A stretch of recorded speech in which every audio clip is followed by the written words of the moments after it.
The liver is one of the vital organs of our body.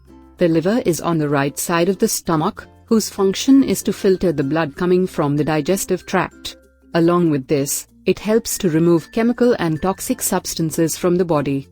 The 3 best foods to keep your liver healthy are: 1. Turmeric. Turmeric contains a compound called curcumin. It also contains high amounts of antioxidants. It has anti-inflammatory and antibacterial properties. Along with this, turmeric helps liver to reduce inflammation and reduce oxidation stress. 2. Olive oil. Olive oil contains good fat. Olive oil is beneficial in comparison to other cooking oils to keep the liver healthy.